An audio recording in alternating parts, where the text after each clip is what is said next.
Hello Nakamas, welcome to this new video. In this occasion, I bring you my analysis review and theories regarding the events we saw in chapter 1088, an extremely epic chapter without a doubt. All the events in this chapter will be of utmost importance in the history of One Piece, therefore I believe it's worth discussing each important point of this chapter one by one.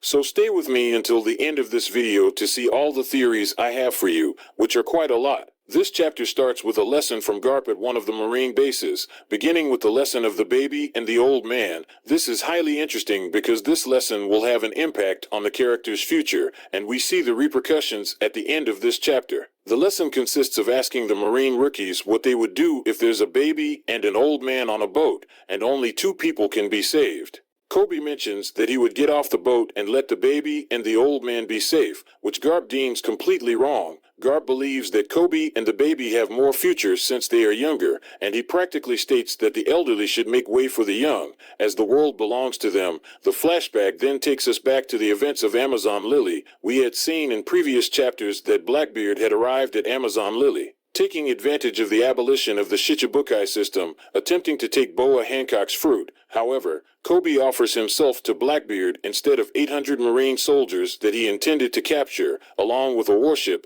This is one of Koby's most epic actions. He stood before an emperor or a Yonko without fear or hesitation and boldly offered his own life in exchange for everyone else's, all this while a vice admiral stood there feeling powerless and fearing for his life. This is why Garp sees Koby as the next great hero or the future of the Marines. We then move on to the events on the pirate island, where we left off in the previous chapter with Avalo Pizarro's gigantic hand about to fall on Garp's warship with all the Marine prisoners on the pirate island. Garp quickly comes up with a plan involving Koby, Gruss, and Helmeppo. Koby should destroy the hand. Gruss must make sure the debris of the giant hand doesn't fall on people, and Helmeppo must prevent anyone from interfering in the actions of Koby and Gruss. Garp is not just standing by. He quickly moves to attack Avalo Pizarro's face, succeeding in his mission. Koby heads towards the giant hand, with the world's expectations on him, as the pirates on the pirate island mock him, saying that without Garp, he couldn't do anything, and that he believes he can destroy a hand the size of a mountain because he has become arrogant due to his heroics. In that moment, we see a very interesting flashback that gives us context about Koby's character and the importance he will have. He mentions that he is a normal person with no inherent fighting abilities, despite being trained by Garp. Nevertheless, he trained by himself, pushing himself 100 or 200 times more than anyone else to gain the power he has now. Koby quickly uses a spectacular attack, destroying the hand completely. Honesty Impact. I want to mention something very important about this attack. In my opinion, this new attack by Koby, Honesty Impact, defines the model of justice he will follow as an admiral when he reaches that rank. Remember that recently, Oda also revealed the types of justice followed by Admirals Fujitora and Green Bull. This name tells us a bit about the policy that will define the future of the Marines' honest justice. This policy will replace absolute justice. After that, we see Koby saved by Helmeppo, and they are all on Garp's warship ready to leave the place.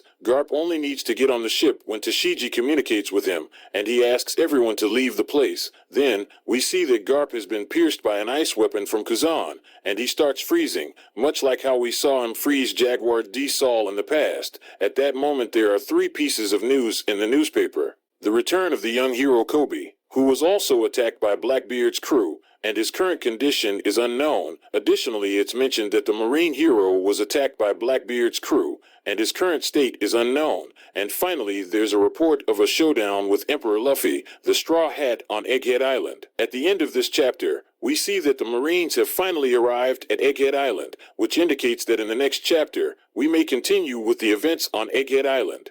The arrival of Kizaru and Saturn is set to take place. What will Luffy do in the face of this new threat? I firmly believe that Garp is alive. The fact that they mention his current state as unknown makes me understand that Oda wants to hint that the character is alive. Knowing Oda, it gives us an idea that Garp, being alive and captured by Blackbeard's crew, could be used by Teach for something related to Luffy or the Marines, such as obtaining information or copying one of the poneglyphs. Remember that information is power for Teach. I also want to mention that one of the characters who was captured, and we have yet to see again, is Pudding. I think Teach now has an interesting plan with Pudding, possibly involving Vice Admiral Garp. now that he has been captured. Perhaps Teach will use Luffy hypnosis powers to control Pudding and use her power to steal Vegapunk's memories. The same could happen with Garp now that he has been captured. We'll see what can happen with all these extremely epic events currently happening in the story of One Piece. I'd like to know your opinion and theories on all these topics. Leave them all in the comment section of this video. Nakamas, if you liked this video,